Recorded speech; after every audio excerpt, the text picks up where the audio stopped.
Hi, this is Nick LaRue from FilmSnobbery, and I am here at the Oxford Film Festival in Oxford, Mississippi, and today I am here with... Cheryl Allison.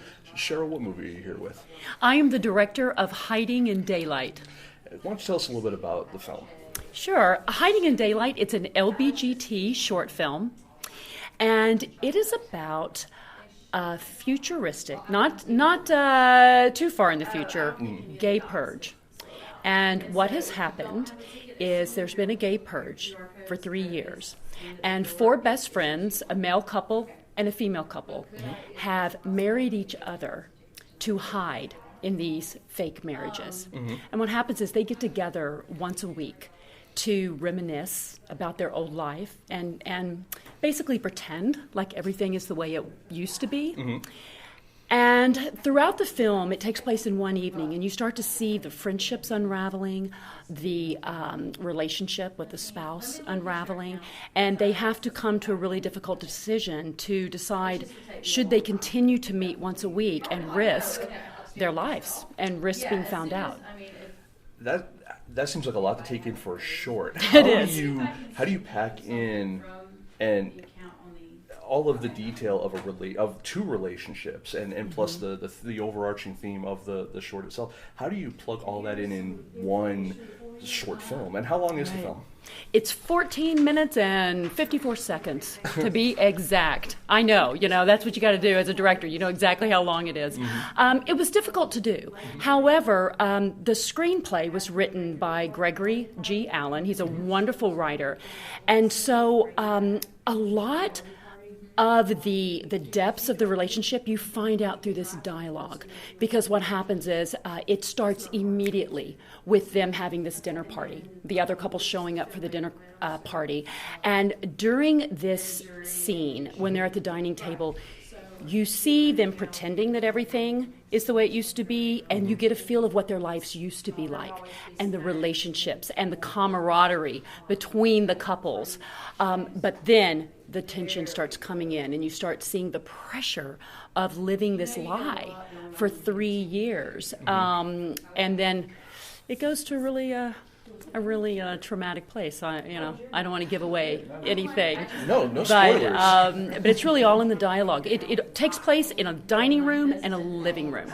Did that make production a lot easier for you to be able to kind of keep this kind of single location type of situation where it gave you more control? Obviously, probably kept budgets down, stuff like that. Yes, we shot it over 2 days, but it was a lot to get in 2 days. We had we had 2 outdoor scenes at the beginning with one of the couples coming in, and then a couple of flashback scenes. But we shot at a beautiful farm in upstate New York. So it was one location. It had everything that we needed. But as far as shooting in the dining room and living room, the script aided itself to be shot in this enclosed environment because it aided in the paranoia and sort of claustrophobia that these couples felt. Almost like the Anne Frank hiding in the attic kind of situation. Well, that's funny that you said that because we just got a really wonderful review from the Independent Critic. I'll give him a shout out. And actually he said, anyone who has read The Diary of Anne Frank will know the feelings that arise when they see this film. And I, as the director, I chose to use a Steadicam a lot as well because it was constantly moving, and I went around the table, and it makes the viewer, I hope, feel like they're a part of the scene. They are there watching them. And so that Steadicam also helped for that movement and also the feeling of confinement that they're in. Where did you get your hands on the screenplay, and what made you kind of, aside from the themes overall, what made you kind of connect with that screenplay? Sure. Greg Allen, the writer, he's a dear friend of mine. We grew up in Dallas together. Okay. He lives in New York now, and I lived in New York for many years, and so of course we've kept in touch and we're friends. And he told me about this actually play that he had written for the stage. And I'm an actress as well. That's been the majority of my career. So he asked me if I would play one of the characters for a reading of the play. And I did. And when I read it, I said, Greg, this could be a film. And he goes, do you think? And I said, yes, we should start it out as a short film. I said, I think the play was I don't know, maybe 40, 50 pages. And I said, can you get me 15 pages? Mm-hmm.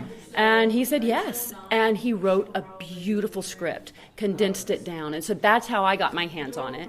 And then I am a gay woman, out and proud. So, of course, the subject matter meant a lot to me. And I think that it's an incredibly important subject, because this is what a lot of people don't know.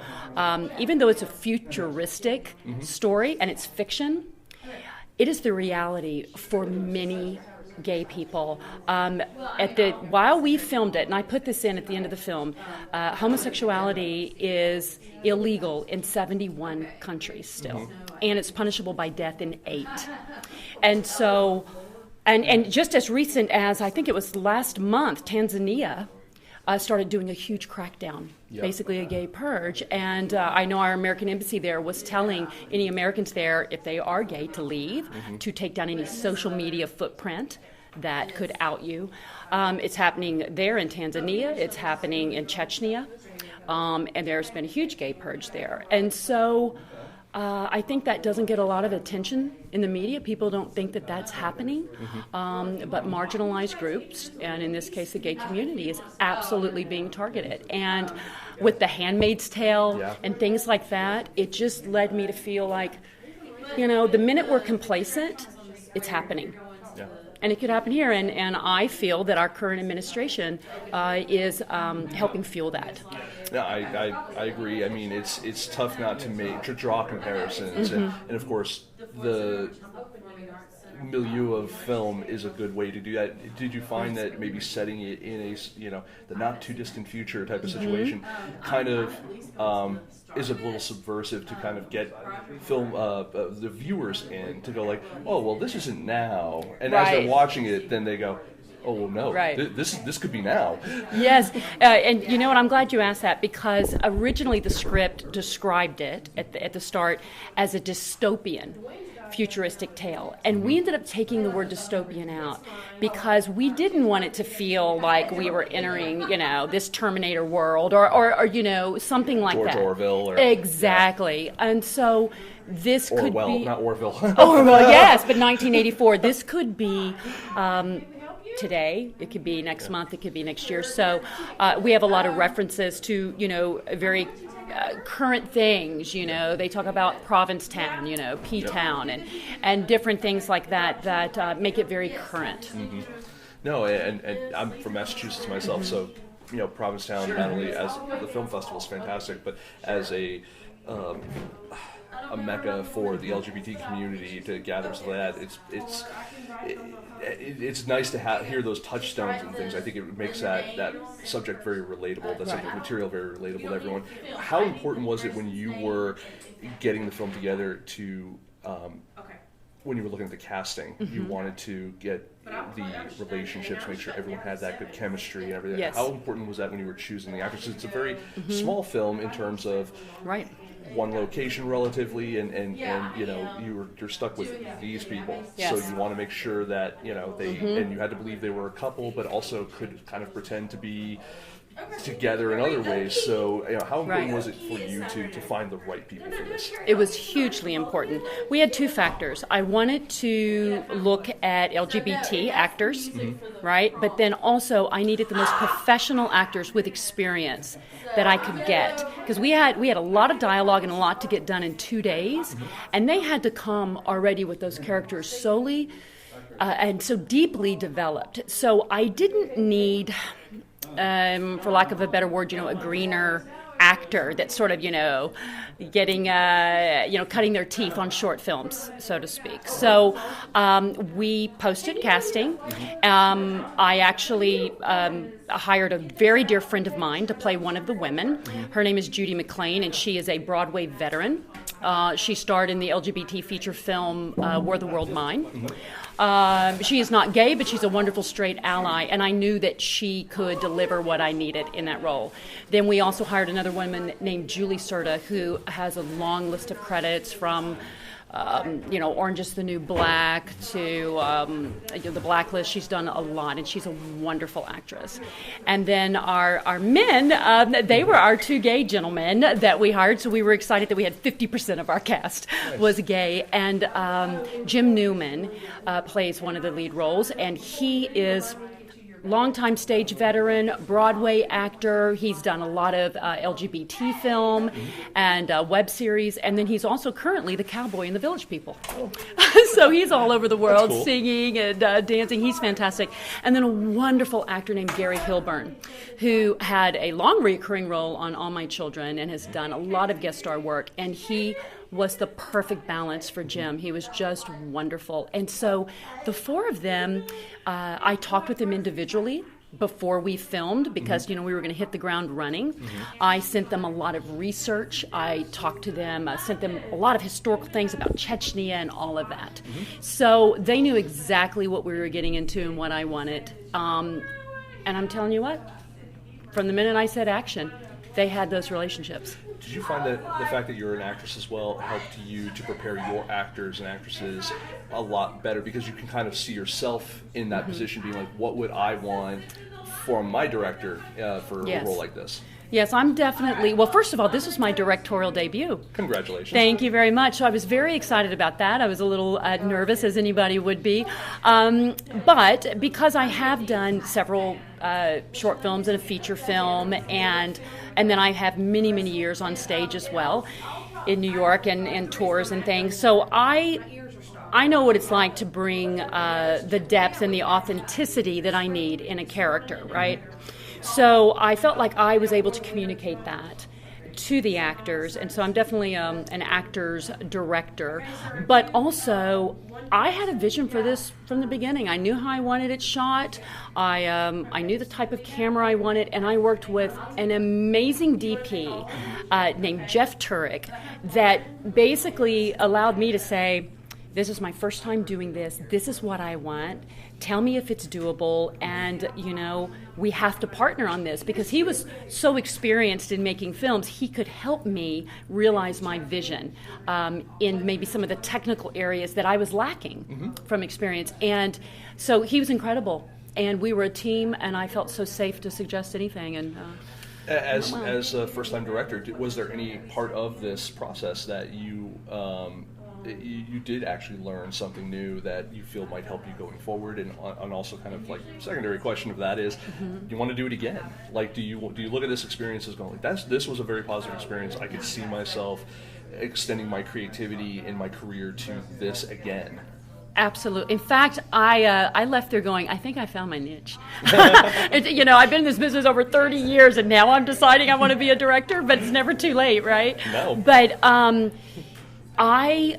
I loved it. I loved every aspect of it, even learning, the shot list and all of the things that I had to do. And one thing I think I didn't realize as an actress, and when I've been on feature film sets, is, I come in, I do my job, and then you can go, you can go to the crafts table, you can go back to your trailer, you can go, Crafts table's my favorite part. Right, exactly. Yeah. And so, you can just go chill. Yeah. Here, the minute I hit the set, I was running until the end of wrap, and I didn't realize everything questions that come to you, and you have to know the answers, or if you don't, then you have to have a great team around you that you can rely on. You're only as good as that team you assemble. Right. And so the balls that were in the air, and this was just a 2-day short film.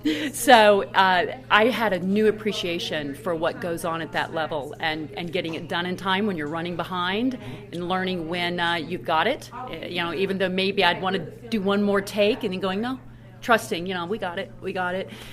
So it was a lot, and also staying within budget, I don't like that kind of stuff, having to deal with that. I had a great producer, Karina Rush. She handled all of that, made sure that we were within budget. Is this as an actress, I'm sure you've been in things. Is this your first? Have you done the festival circuit before? Mm-hmm. Yes. Well, as an actress, I've been in several films that have done the festival circuit, and then I produced a short film called Far From the Tree, which I'm also very proud of. We shot it in Texas, but I didn't direct that, and I was actually actually the lead actress in it. And I produced it under my company, which is Wow Films, and I produced with Karina Rush, who I just mentioned a minute ago. And so it was a great festival, and we were, film, and we were in, I believe it was 22 festivals, and we won 26 awards. Fantastic. Congratulations. So it did very well, and so I'm proud of that. So I'm familiar with a lot of festivals, but this is my first time here at Oxford. Okay. So I'm really excited because I have known of Oxford's reputation, and I've been itching to get a film here at Oxford, so I'm very happy to be here. That's fantastic. And where is the film going after this? Well, Hiding in Daylight, this is our world premiere, because we just finished post-production in December. And so then we started submitting, and we found out about Oxford. So, we were so excited. So we'll see where it goes from here. And hopefully we'll be in a lot of festivals. And we will, look for online, digital platform distribution. So we, ironically enough, I can't say who it was, but we were contacted by someone who was given the film from another festival. They were a media sponsor, and they said we really loved it, and they would like to possibly distribute it. So we'll see. Is it exciting for you now? I mean, as an actress, right? So you go, you do the movie you're working on, or the TV show you're working on, play you're working on, and like you said before, it's kind of out of your hands at that point. Is it really fun for you at this point as a director now? You are kind of responsible for something from beginning to end, including kind of this. The business side of this, and not to say that being an actress there is a business side to that, but it's a slightly different business side when you're the director, producer, something like that. I mean, is this kind of also exciting for you that now it's like there's more to bite on, so to speak? Yes, absolutely. With Far From the Tree, I experienced that because that was produced under Wow Films. We own, the company owns the film, so I had to oversee the whole life of that film and where it went. And Hiding in Daylight is owned by ASD Media and Entertainment, and we were brought on Wow to partner with them to get the film made. And so, but Greg Allen, the writer who is the founder of ASD Media and Entertainment, he's partnering with us, and he's always asking us, what we would think would be best for the film. So it's very collaborative, and it's exciting because you see it's your baby. As an actress too, I sort of feel the role feels like mine, and then you hope the best for the film and everything, but you give so much to the role, that's what you're responsible for. And this, it's the whole package. So I'm excited about it. So hopefully it'll have a great life and spark conversation about, a really difficult subject that's not that far-fetched. No, not because at all. It's happening elsewhere, Yeah. So people need to know about it. Well, and I want to thank you for sitting down with us, and I want to welcome you to the Oxford Film Festival, of course, and I hope that your premiere experience is wonderful. I think everyone deserves that feeling. So much. And is there any other place we can find any more information about your film, your production company, anything like that? Yes, I'm on social media. You can find Wow Films, and then also Hiding in Daylight Film is on Facebook, and then we have a website, hidingindaylightfilm.com. Fantastic. So you can find out and follow the film, and hopefully it will be playing in Tennessee and other places, everywhere. Yeah. Well, thank you very much for sitting down with us. Thank you so much. Thank you.